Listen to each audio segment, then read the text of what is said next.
un verdadero privilegio, mis hermanos, que nuestro hermano Dionisio haya tenido esta gentileza de invitarme a predicar. Siempre los pastores tenemos mucho cuidado de nuestro púlpito, de quien le cedemos el púlpito para hablar la palabra, y está en nuestra ausencia todavía una mayor responsabilidad. Quiero felicitarlos por estar memorizando un versículo cada semana. 52 versículos al año. Eso es un buen archivo, ¿verdad? La palabra de Dios nos sirve para muchas cosas. Nos sirve para crecer en fe, tener las palabras de Dios en nuestra mente, nos sirve para evangelizar, nos sirve para orar, nos sirve para pensar, nos sirve para tomar decisiones, nos sirve para saber cuál es el camino por el que debemos andar. Así que un creyente que memoriza la Escritura, pues va a hacer lo que dice la palabra del Señor. ¿Con qué liderazgo en su camino?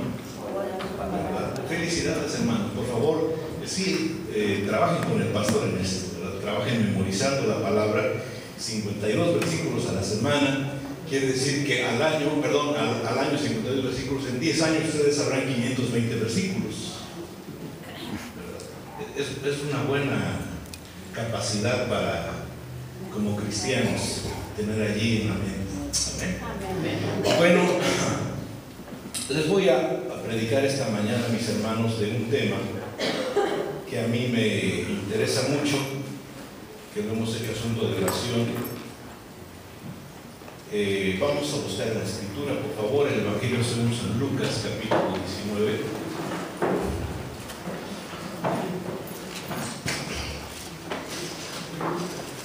Si me sienten un poco seco de la voz, ando un poquito mal de la garganta, y pues estamos haciendo un poquito de esfuerzo para hablar. Evangelio según San Lucas, capítulo 19, versículos 45 al 48. Dice así la palabra del Señor: y entrando en el templo, comenzó a echar fuera a todos los que vendían y compraban en él, diciéndoles: escrito está, mi casa es casa de oración, mas vosotros la habéis hecho cueva de ladrones. Y enseñaba cada día en el templo, pero los principales sacerdotes, los escribas y los principales del pueblo procuraban matarle, y no hallaban nada que pudieran hacerle, porque todo el pueblo estaba suspenso oyéndole. Oremos, por favor. Dios Todopoderoso, estamos en tu presencia y queremos que con tu Espíritu Santo hagas muy sensible nuestro oído, nuestro espíritu. Y Señor, en tu misericordia, permítenos que tu palabra entre en nuestro corazón. Permítenos que tu palabra haga su obra en nuestro espíritu. Padre, ministra a nuestro ser. En el poderoso nombre de Jesucristo, tu Hijo, nuestro Señor, te lo pedimos. Amén. Muy bien, hermanos, voy a hablarles sobre el tema crezcamos en la santidad. Yo entiendo que vivimos tiempos en los que los cristianos tenemos que estar alerta en nuestros pensamientos, porque existen muchos pragmatismos. Se le llama pragmatismo a esa conducta de hacer las cosas más prácticas y más fáciles. Existen muchos pragmatismos que facilitan la vida cristiana y nos hacen determinar acciones pues más cómodas. Entonces es importante que los cristianos conservemos los principios que nos hacen crecer en la santidad.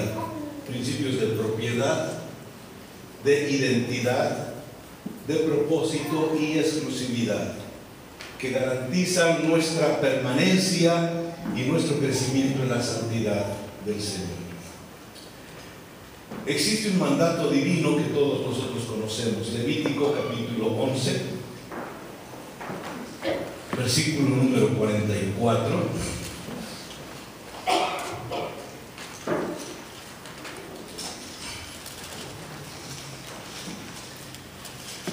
Levítico 11, 44.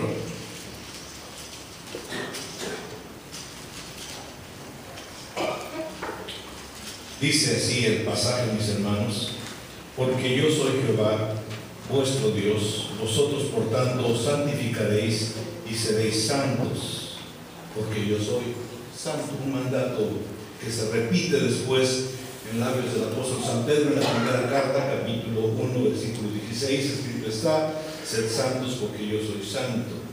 Una de las características de la vida cristiana es la santidad.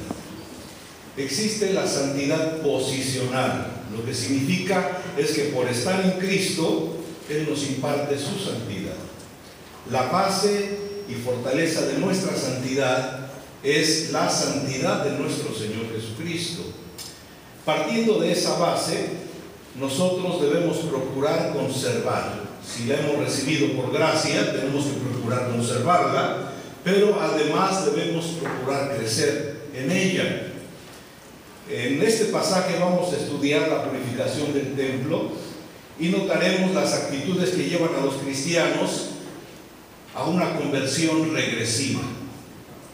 Notaremos también los principios establecidos por el Señor para conservar y crecer en la santidad. El pasaje, mis hermanos, nos dice que Jesús entró en el templo.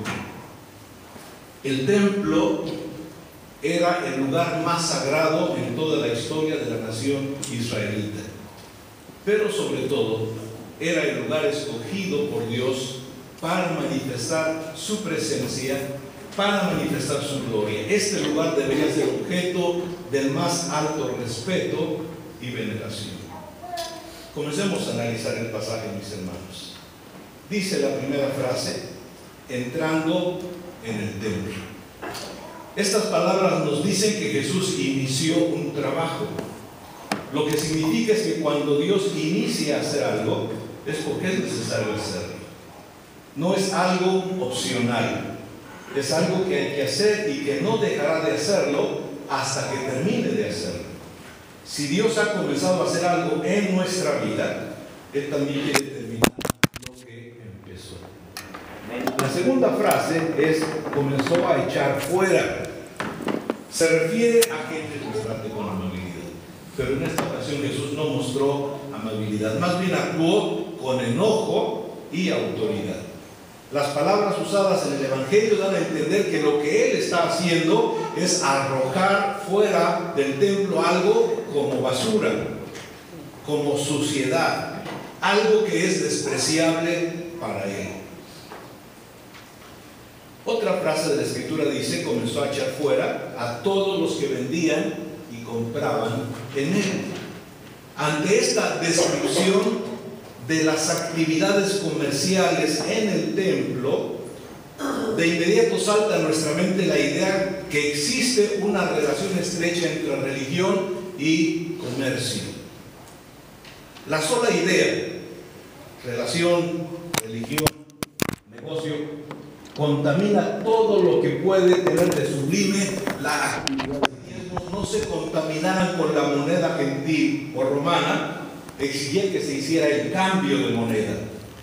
Si el templo tiene su moneda, ¿en dónde más se podrá realizar el cambio de moneda que no fuera el templo?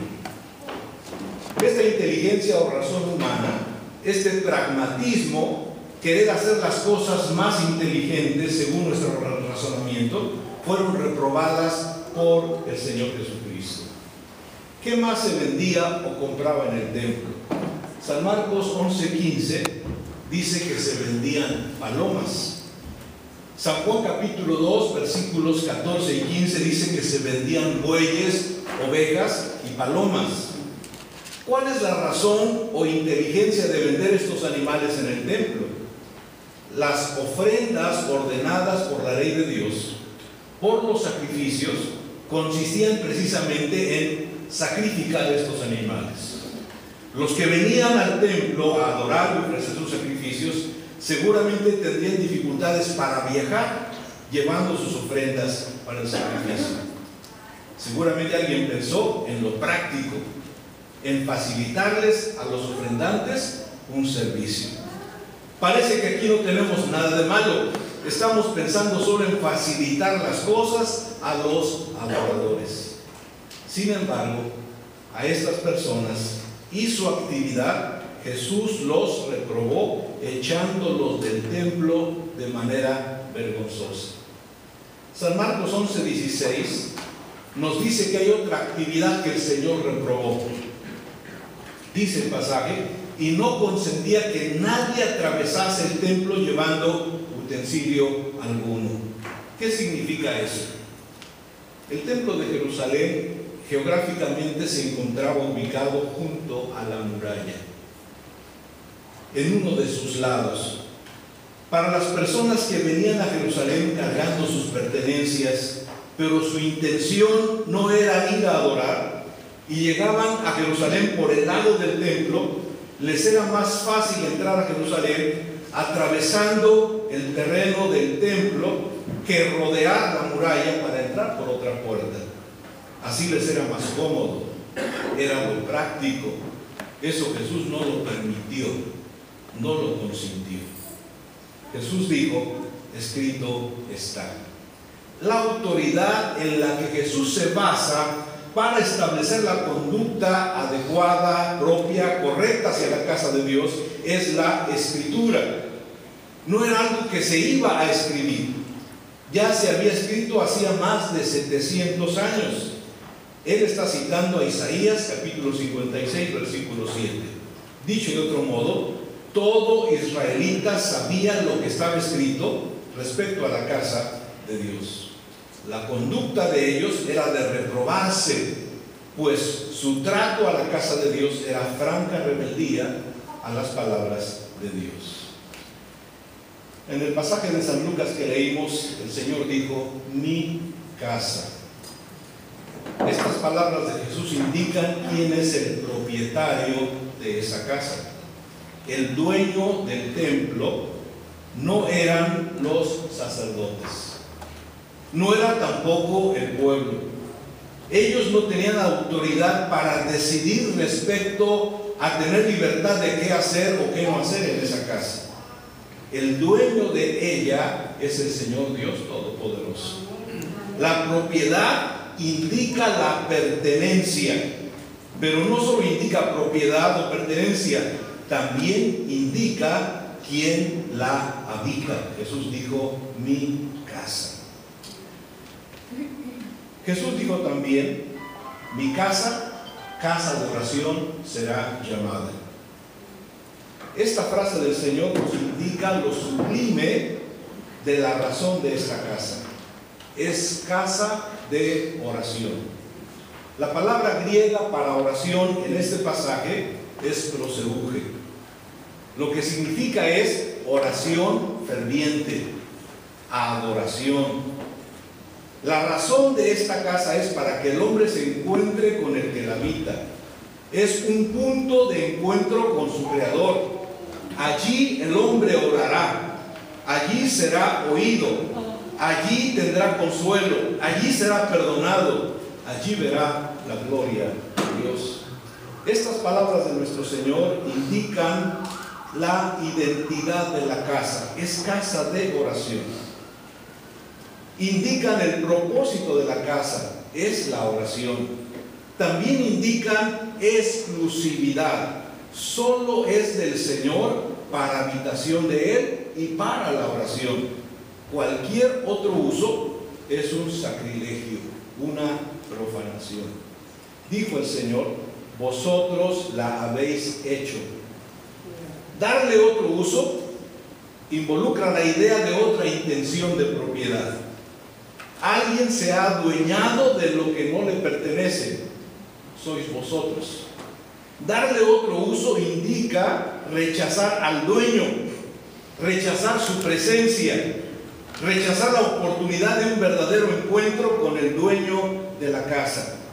Dicho de otra manera, esta es una conversión, la habéis hecho, pero una conversión regresiva. una conversión a la inversa. En lugar de convertirse a la santidad de la casa, han convertido ellos la casa en cueva de ladrones. Hagamos una ampliación al término que Jesús usó de mi casa, casa de oración. Lo que el Señor considera su casa.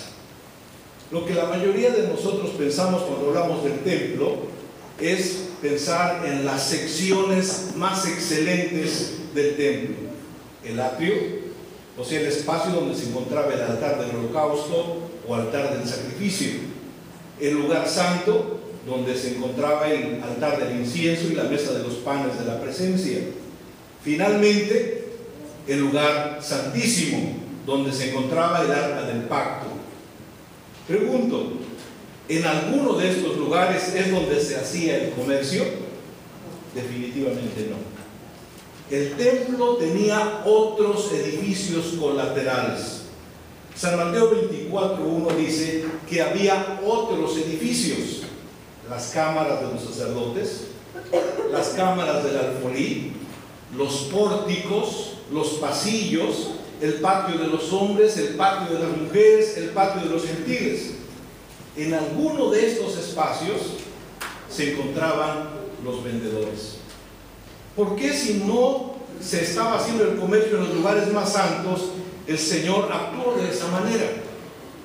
Precisamente en estos pasillos es donde la gente oraba.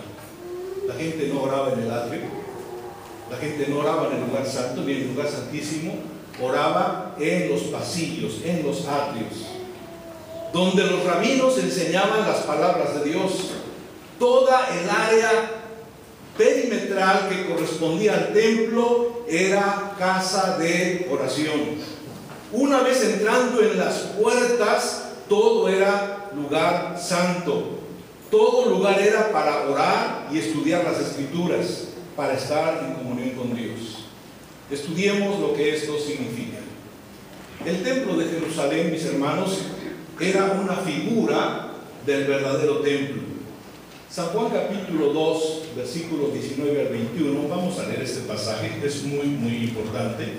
Evangelio de San Juan capítulo 2, versículos 19 al 21, dice: respondiendo Jesús dijo: destruid este templo y en 3 días lo levantaré.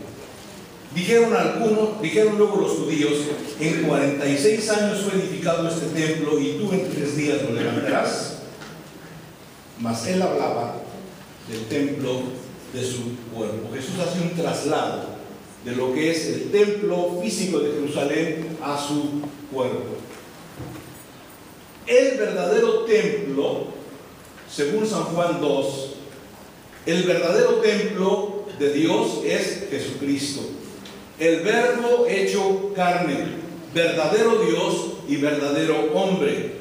Él es el verdadero y real lugar del punto de encuentro entre Dios y el hombre. Es donde se logrará la reconciliación entre Dios y el hombre.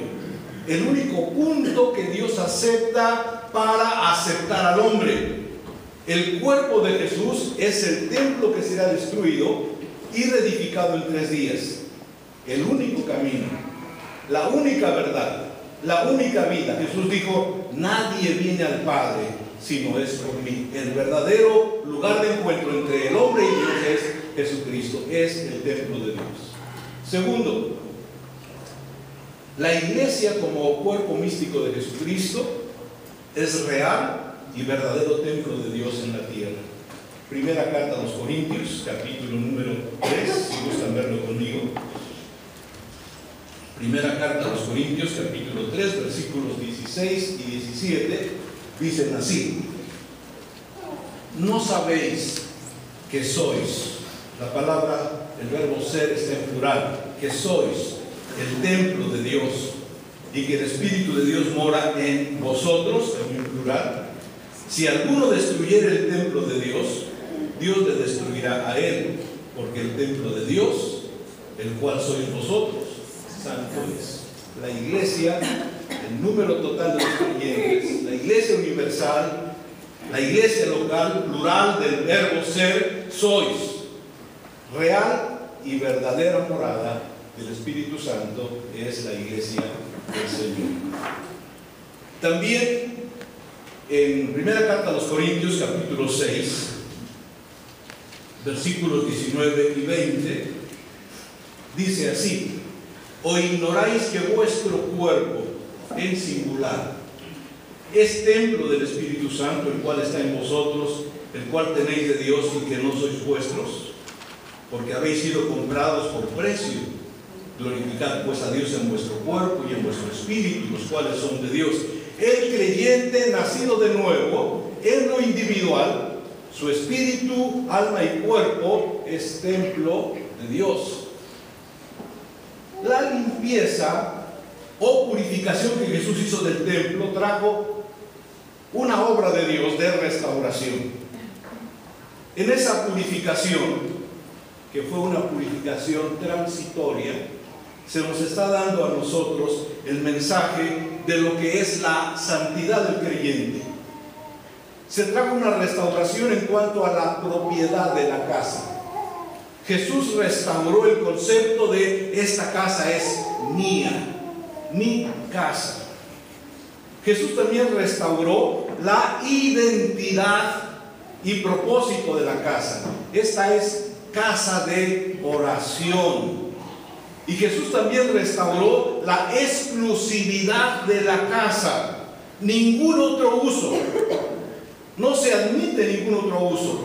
Es de uso exclusivo. La casa de Dios tiene solamente un uso. Es para la oración. Así que porque no tiene otro uso, echó fuera a todo lo que tenía otro propósito.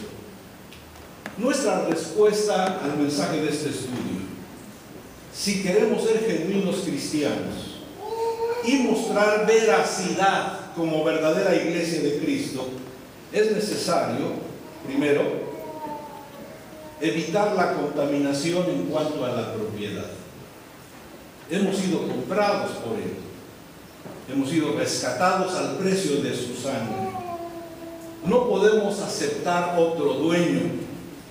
Uno de los argumentos de Satanás es que cada uno de nosotros somos nuestros propios dueños. Satanás con su mentira eleva al hombre a la igualdad de que es también Dios. Dijo: seréis como Dios.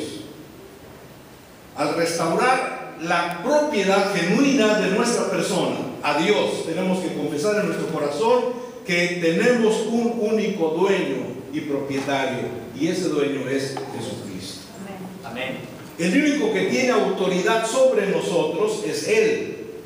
No admitamos confusión en nuestro espíritu.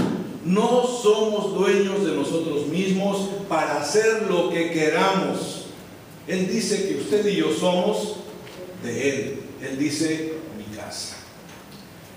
La segunda cosa, mis hermanos, es evitar la contaminación en cuanto a la identidad. Nuestra vida, nuestra persona tiene identidad y propósito. ¿Quiénes somos? Él nos ha hecho su templo para manifestar en nosotros su presencia, su gloria. Él nos ha hecho morada del Espíritu Santo. El uso que damos a nuestra vida será procurar nuestra limpieza para hacer crecer en nosotros nuestra entrega total y absoluta a Él. Recordemos que somos exclusivos para Él. Pero el enemigo querrá contaminar nuestra identidad, ofreciéndonos un cristianismo más fácil, más práctico, menos complicado, demandas de santidad menos fanáticas, prácticas mundanas que parecerán que tienen aspecto de inocentes. Uno de los argumentos del enemigo es que Dios solo quiere tu espíritu, que si tú amas a Dios en tu corazón, eso es suficiente. No importa cuáles sean tus valores morales o éticos. Recuerda que todo el terreno, toda el área, no solo lo que consideramos más santo es santo. Todo lo nuestro, aún lo periférico, lo colateral, le pertenece a Él y debemos usarlo para Él. A Él le importa tu conducta, no solo en el templo, le importa tu conducta en la calle, en la escuela, en la casa, en lo privado, en lo público.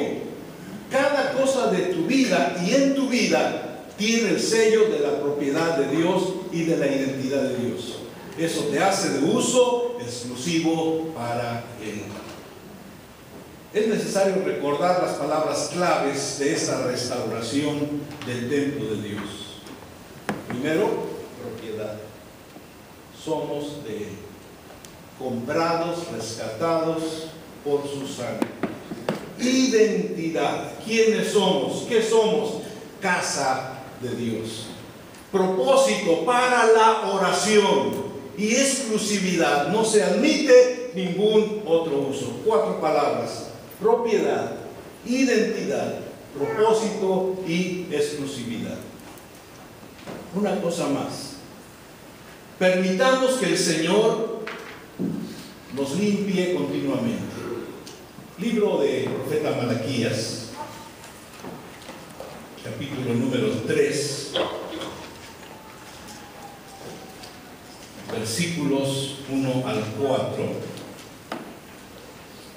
Dice así la palabra de Dios: He aquí yo envío mi mensajero, el cual preparará el camino delante de mí, y vendrá súbitamente a su templo el Señor, a quien vosotros buscáis, y ángel del pacto, a quien deseáis vosotros. He aquí viene, ha dicho Jehová de los ejércitos. ¿Y quién podrá soportar el tiempo de su venida? ¿O quién podrá estar en pie cuando Él se manifieste? Porque Él es como fuego purificador y como jabón de lavadores, y se sentará para afinar y limpiar la plata, porque limpiará a los hijos de Leví, los afinará como a oro y como a plata, y traerán a Jehová ofrenda en justicia, y será grata a Jehová la ofrenda de Judá y de Jerusalén, como en los días pasados y como en los años antiguos. Vendrá súbitamente a su templo el Señor, a quien vosotros buscáis, porque Él es como fuego purificador y como jabón de lavadores. Se sentará para afinar la plata. ¿Cómo se afina la plata? La plata, mis hermanos, para afinarla, para quitarle las impurezas, el orfebre se sienta y pone fuego y encima pone en un recipiente la plata. Él que está trabajando para afinar la plata necesita estar muy atento, porque la plata puede quemarse. Es necesario que el que está afinando la plata esté mirando la plata. Eso significa que si queremos nosotros que Jesucristo esté limpiándonos, Él tiene que tener su mirada sobre nosotros. ¿Cuándo la plata está afinada? Cuando el orfebre puede ver su rostro en la plata. Cuando se convierte en un espejo y puede proyectar el rostro. Cuando proyectamos el rostro de Cristo, estamos siendo afinados por nuestro Señor. Es importante que Él nos limpie continuamente. Si Él nos limpia continuamente, garantizamos que estaremos puros como la plata. Garantizaremos que nuestra vida, nuestra ofrenda y nuestro servicio a Él le serán agradables. Garantizaremos que nuestra comunión con Él será más rica cada vez. Garantizaremos la pureza de nuestra vida. Garantizaremos también que la verdad del Evangelio es verdad para nosotros y que los demás pueden ver esa verdad. Nuestra decisión hoy, si respondemos a la palabra, consistirá en reconocer que la santidad no es solo una verdad conceptual, sino práctica, de conciencia, de realidad espiritual que vivimos con conciencia. ¿Quién es nuestro dueño absoluto y verdadero? Aceptar que somos de su propiedad. La gloriosa identidad que Él nos ha dado. Somos su templo, somos su morada, porque su Espíritu vive en nosotros. El glorioso propósito que Dios nos ha dado y la exclusividad son y deben ser inalterables. Mis queridos hermanos, es importante que la iglesia sea la iglesia del Señor, sin alteración. Nuestra vida, toda nuestra vida, es santa para el Señor. Nuestras decisiones, nuestro trabajo, nuestros conceptos morales, toda nuestra persona tiene que honrar el nombre del Señor. Si estar en pie.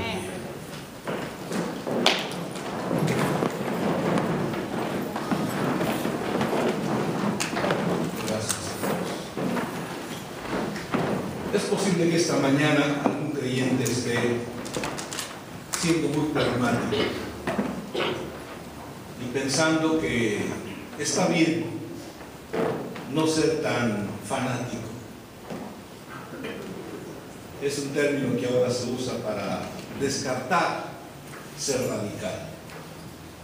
Este es fanático. Es mejor ser radical, es mejor ser definitivo. Le pertenezco al Señor. Así usted garantiza su pertenencia. Soy el templo de Dios. Así garantiza lo genuino de su experiencia con Cristo. Soy una persona dedicada para que mi vida, mi persona, mi cuerpo, mi ser entero sirva al Señor. Y así garantiza usted su rumbo. Mi querido hermano, permitamos que esta mañana, si algo está mal, el Señor lo eche fuera. Más vale que el Señor lo eche fuera.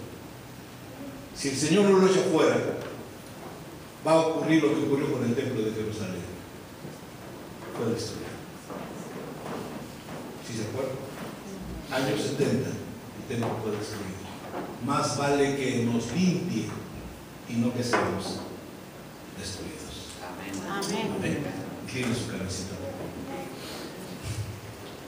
Dios y Padre, en el glorioso nombre de Jesús, oramos que nos concedas la bendición de estar siendo mirados por ti, con el fuego de tu Espíritu, de tu palabra, purificando nuestras vidas, limpiándonos y echando fuera de nosotros lo que no te agrada. Esta mañana te decimos que el dueño de nuestra vida eres tú. Esta mañana te decimos que te damos gracias porque nos has hecho tu casa, tu habitación, la morada de tu Espíritu. Y no queremos que ninguna cosa empañe esa presencia tuya en nosotros.